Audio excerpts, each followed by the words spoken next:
Limbus Company is a game all about building teams. There are many ways to build a team in this game. You can cater to the enemy's weaknesses by focusing your team on only one damage type or only one sin affinity. You can prioritize synergies by building a team around a strong unit you got from the gacha. But by far the most popular way to make a team in Limbus Company is building a composition around a certain status effect. There are 7 main status effects that you can build your team around. Those effects are Burn, Bleed, Rupture, Sinking, Tremor, Poise and Charge.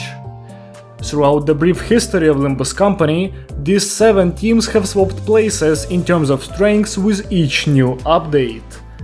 New identities are often much stronger than older ones, and whenever a team receives a large amount of content, it shoots up the leaderboard.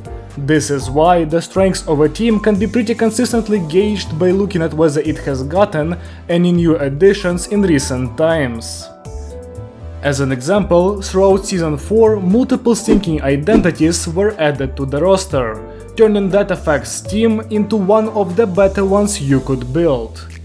The release of Wild Hunt Heathcliff further solidified the team's position, as many players considered him to be the strongest identity in the game when he was released.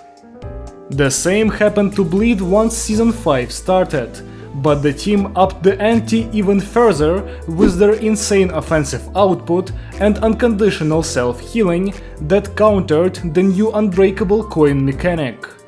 Of course, Manager Dawn was the icing on the cake, as she provided the team with even more damage, synergized incredibly well with one of the, if not the strongest ego skill in the game, and tied the team together with her abilities, once again being often called the strongest identity in the game on her release and even to this day.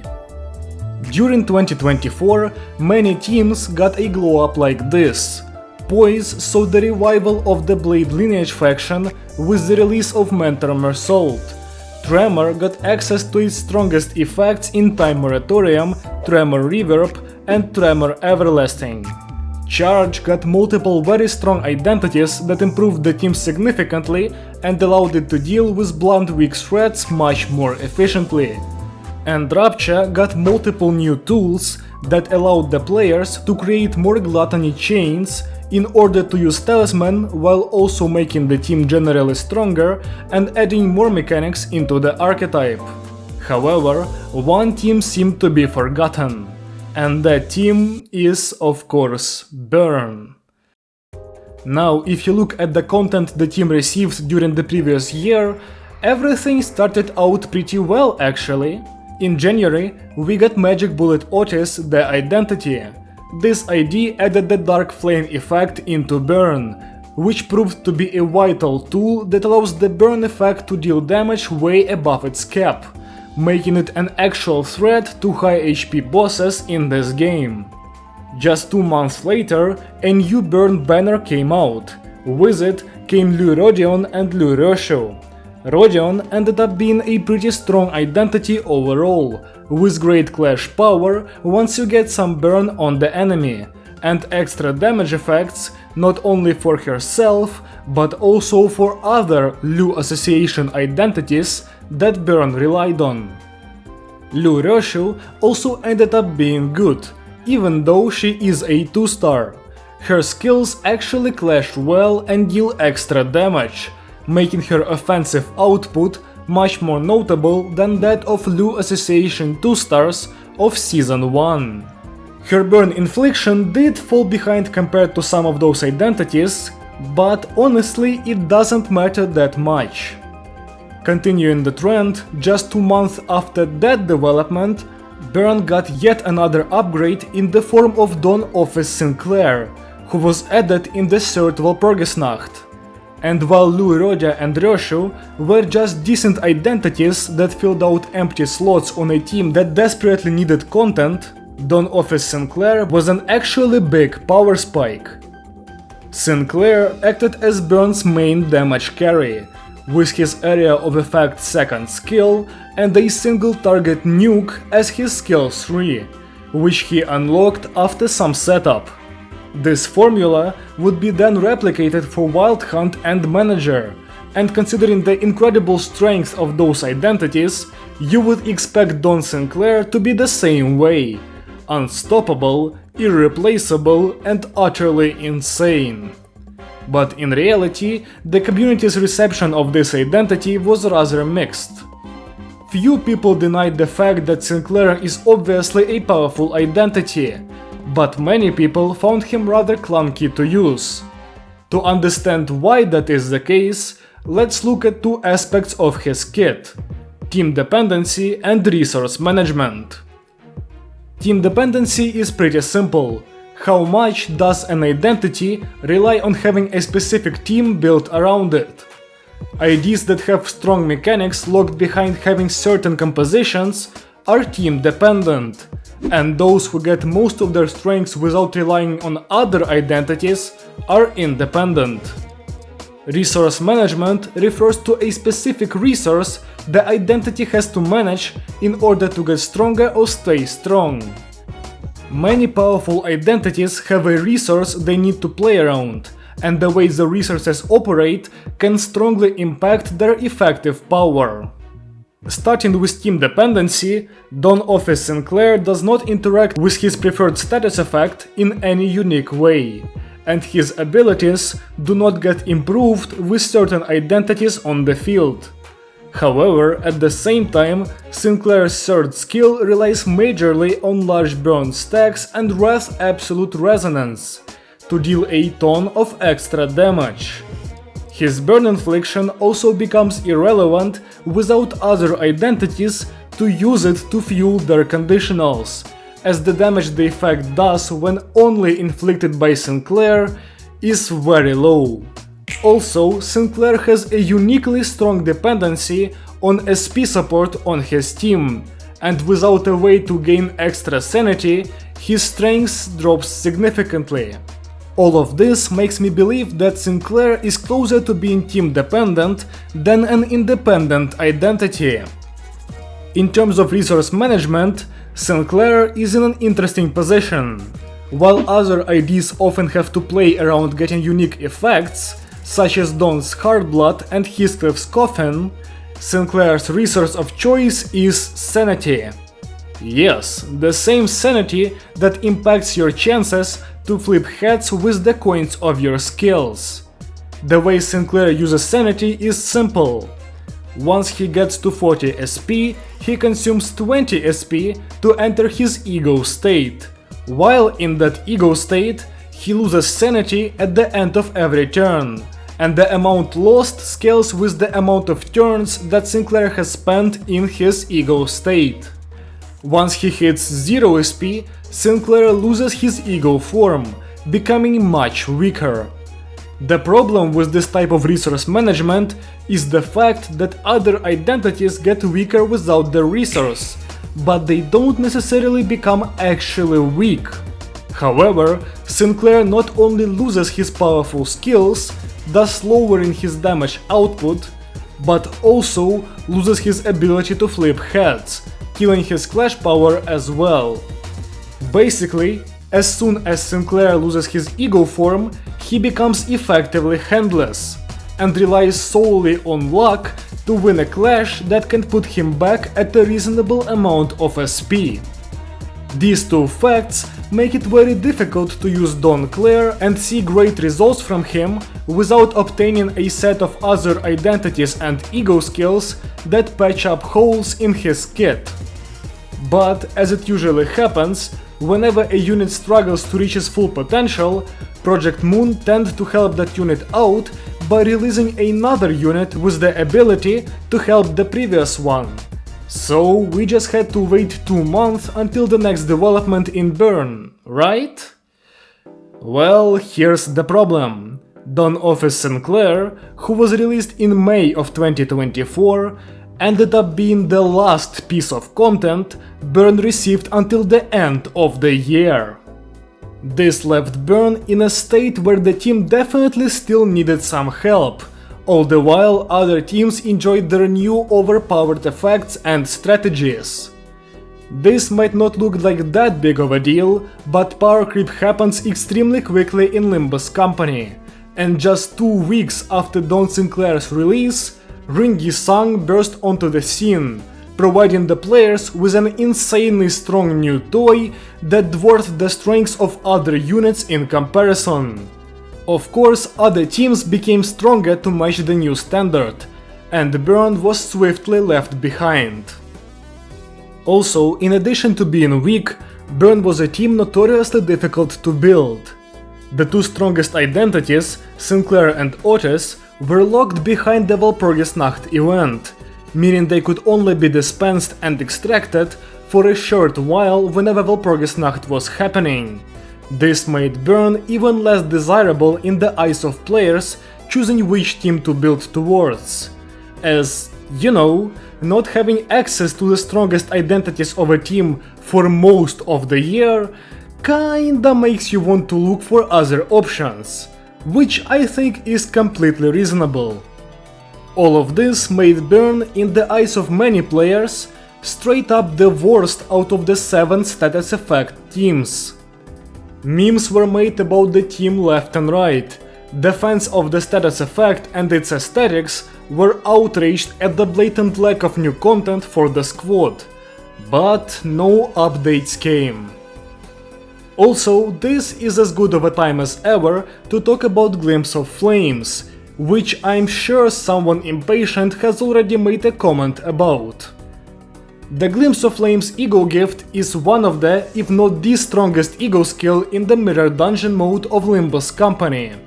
This gift takes the burn potency and burn count on all enemy units, multiplies those numbers, and outputs an insane damage number Balatro style.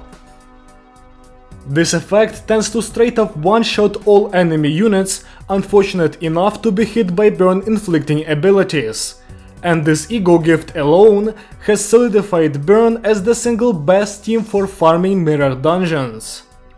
This fact is something that people often pointed to whenever I said that Burn was the worst team in the game, and I fully agree here.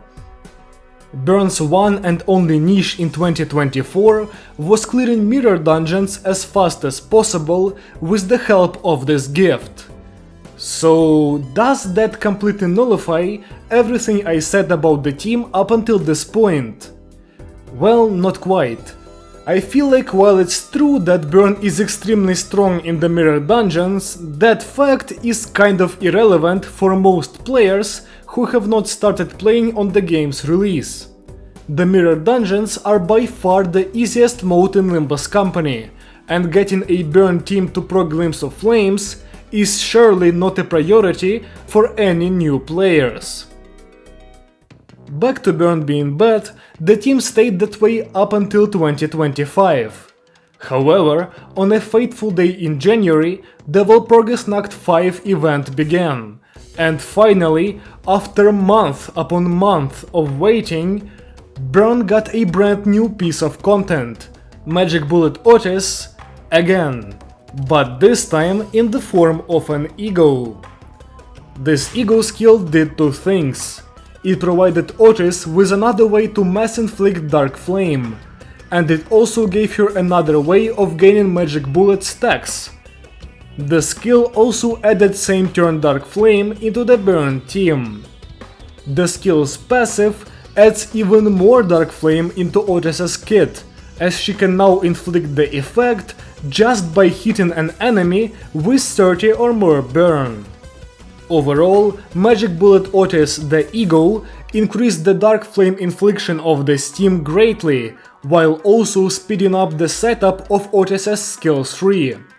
This addition pretty clearly was aimed at increasing the value of Magic Bullet Otis the Identity, while also making Burn more desirable on bosses with all the Dark Flame infliction, as well as on enemy groups with how hard the Ego can hit at high Magic Bullet stacks.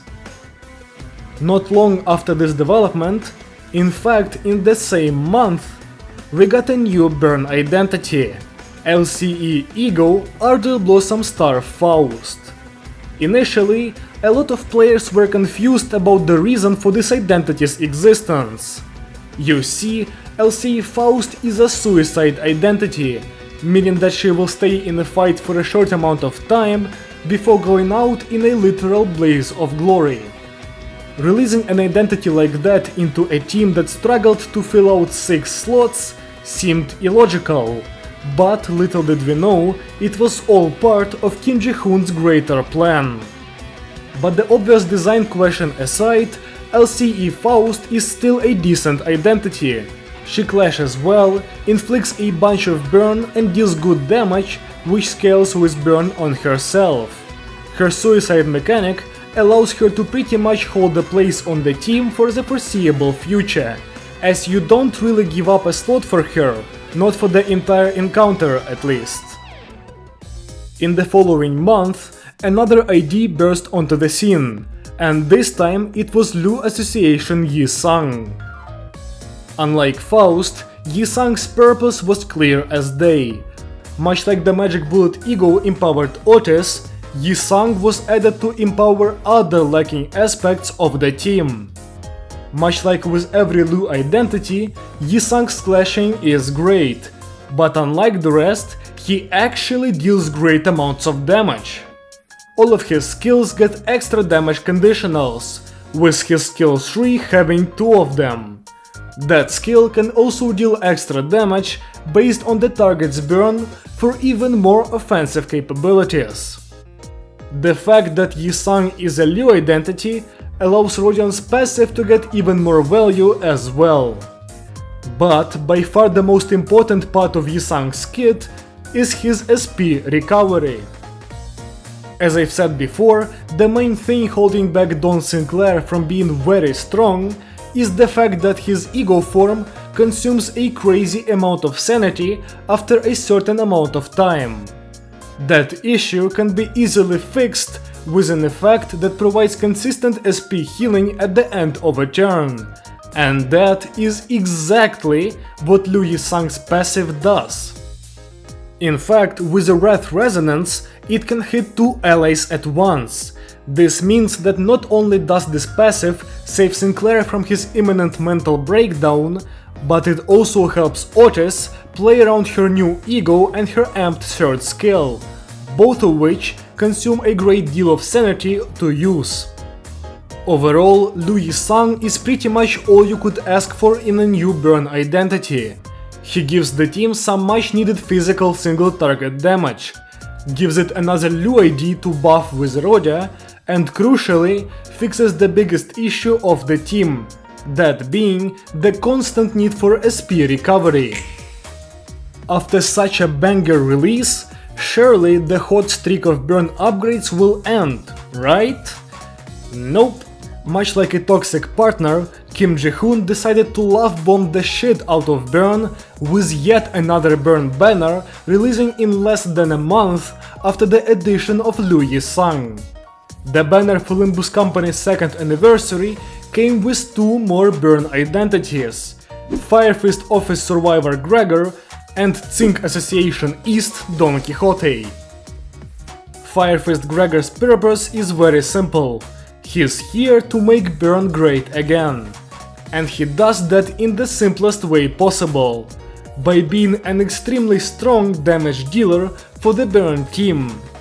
And this might seem like an anga-banga way to power up the team, but in reality, another strong damage dealer, specifically one good for single target encounters, was exactly what burn needed. While many other teams had 3 or more dedicated damage dealing identities, Burn was stuck with just Don Sinclair and Lu Yi-sang dealing meaningful physical damage, and Sinclair's value dropped on boss fights, as he could not use the attack weight of his 2nd skill in those scenarios. Gregor's addition fixed that issue, by giving Burn a damage dealer that not only deals insane damage at all times, but also gets even stronger when fighting enemies with a ton of burn, which will usually happen on bosses. This brings more strength into burn generally, while also giving the players a better single target damage carry, putting Burn's offensive output on par with many other teams. And finally, the most recent banner also added Think East Don Quixote, an identity that combines Burn and Poise into a new hybrid subtype. And yes, Pequod Captain Ishmael already has a kit with both of those statuses. But let's not pretend that she is in any way a Burn identity, with her laughable infliction and grand total of 0 interactions with the effect. As I've said in my video on this identity, Dawn is not exactly another great upgrade to the Burn team. However, her addition as a Season 0 ID makes it easier for players to build the team without having to wait for the Walpurgisnacht event. And it also makes Faust more valuable, as now that Burn has multiple options, Faust's self-destruct ability makes it possible for you to effectively use 7 IDs at once, giving Burn a higher ceiling. Additionally, now that other Burn drops patched up the holes in this team, Dawn has created a new future for Burn. The team can have a secondary composition in Burn Poise, which would make building a Burn adjacent team even easier. Overall, I think Project Moon have done a fantastic job bringing Burn back into the meta. And this is even without me mentioning that the new Mirror Dungeon style buffs in the 5th Refraction Railway further help the Burn effect itself, which is often seen as one of the weaker status effects in the game due to its slow nature. Every single new piece of content for the Burn team was released with a certain goal in mind. And as more IDs were released, one by one, the main issues of Burn got solved, or at least made less noticeable. And then the most recent banner made the team strong enough to compete with most other teams on pretty much every aspect. The best part, you can now build a decent Burn team without having to wait until Walpurgisnacht, allowing the composition to be used by newer players much more easily to both clear any kind of endgame content with ease and also repeatedly farm mirror dungeons at high speeds. After this Burn renaissance, I would even go as far as to say that Burn is now among the stronger teams you can build in this game, especially considering the status effect's power in the current Refraction Railway and Mirror Dungeon. And yeah, that's it for the biggest comeback in Limbus Company. I am glad you stuck around to hear this, it means a lot. This might be a bit of a weird video, especially for my channel, but Burn's comeback is something I really wanted to talk about, and I hope those of you who have only recently started playing this game have learned something interesting about the brief history of Limbus Company after watching this. As always, if you have something to add, or if you want to correct some of my statements, you're more than welcome to leave a comment down below, and I will read each and every one of them. If you enjoyed the video, leave a like to let me know, and if you want to see more Limbus Company content, scroll down and subscribe. It takes just 1 second and helps me out a lot. By the way, sorry for the lack of uploads. My schedule is still far too full for me to really unload all the stuff I want to make. But we'll get there eventually. Thank you so much for watching, and I hope to see you again soon. Goodbye.